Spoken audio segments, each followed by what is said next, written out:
난세의 간홍, 위나라의 기틀을 세운 사나이, 바로 조조입니다.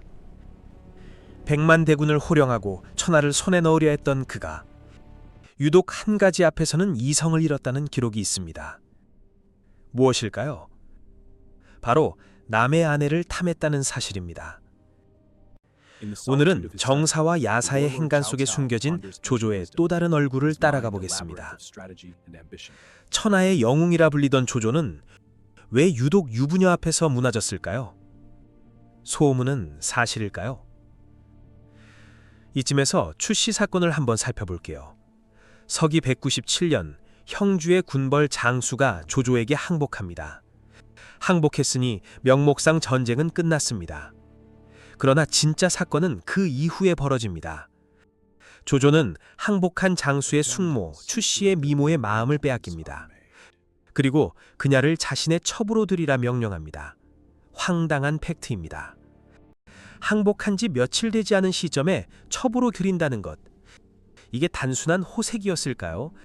아니면 승자가 패자에게 가하는 또 다른 형태의 굴욕이었을까요? 이 사실을 알게 된 장수는 당연히 격분했겠죠. 그는 다시 칼을 들고 조조의 진영을 기습 공격합니다. 그 결과 조조의 장남 조왕, 조카 조한민, 그리고 조조를 평생 그림자처럼 지키던 맹장 전위까지 하룻밤 사이에 모두 목숨을 잃어버립니다. 한 여인을 향한 조조의 추악한 욕망이 후계자가 될 수도 있었던 장남의 목숨과 충직한 신복의 목숨을 모두 앗아가게 한 것입니다.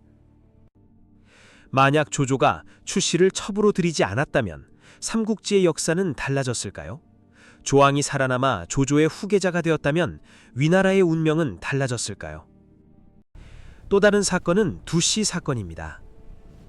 198년 조조는 여포를 토벌하기 위해 합의성을 포위합니다.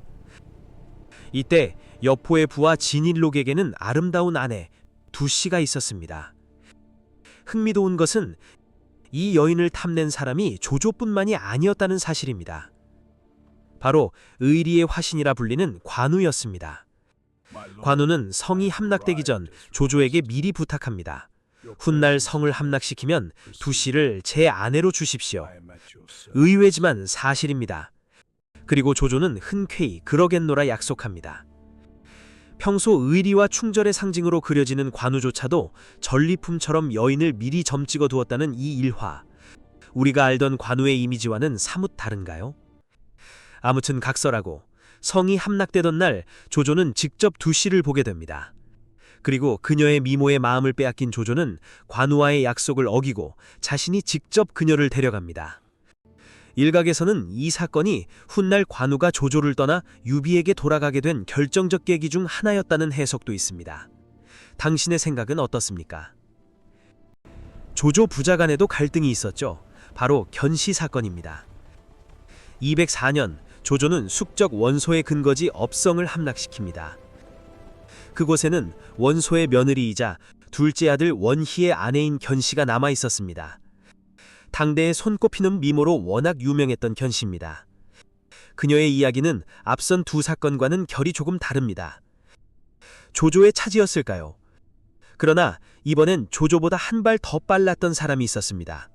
바로 조조의 아들 조비였습니다. 아들과의 쟁탈전인 것입니다.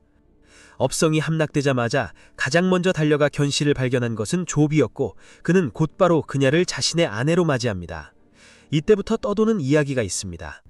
사실 조조 역시 업성을 공격할 때부터 내심 그녀를 마음에 두고 있었다는 것입니다.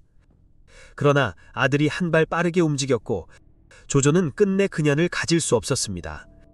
아버지와 아들이 같은 여인을 두고 묘하게 얽혔다는 이 이야기, 이것은 후대가 만들어낸 흥미로운 야사일 뿐일까요?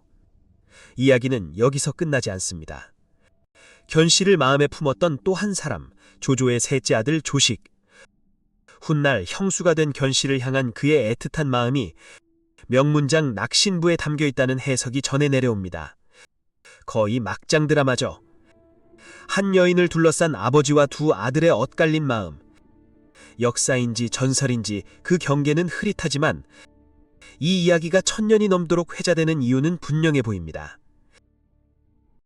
그러면 정실은 누구였을까요? 그렇다면 이렇게 수많은 여인을 탐했던 조조의 공식적인 아내 정실은 누구였을까요? 궁금해지네요. 처음 정실의 자리에 있었던 사람은 정부인이었습니다. 그러나 그녀에게는 친자식이 없었고 대신 첩 유부인의 아들이었던 조왕을 데려다 키웠습니다. 그렇다면 그토록 아끼던 양자 조왕이 다름 아닌 추씨 사건으로 목숨을 잃었다는 사실, 위에서 언급했는데 기억나시죠? 정부인은 이 모든 비극의 원인이 조조라고 생각하고 깊은 원망을 품고 친정으로 돌아가 버립니다. 이후 조조의 정실 자리는 변부인에게로 돌아갑니다. 원래 기녀 출신이었던 그녀는 조조와의 사이에서 훗날 황제가 되는 조비를 포함해 4명의 아들을 낳습니다. 전쟁터에선 누구보다 냉철한 전략가로 기억되는 조조입니다. 그러나 한 여인 앞에서는 아들의 목숨도 부하의 충심도 끝내 후회로 남긴 사나이. 천하를 호령한 영웅 조조가 정작 다스리지 못한 건 자기 자신의 마음이 아니었을까요? 역사는 승자의 기록이라 합니다.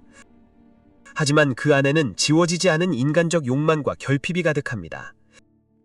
그것이 1500년이 지난 지금도 우리가 조조에게 끌리는 이유일지 모릅니다.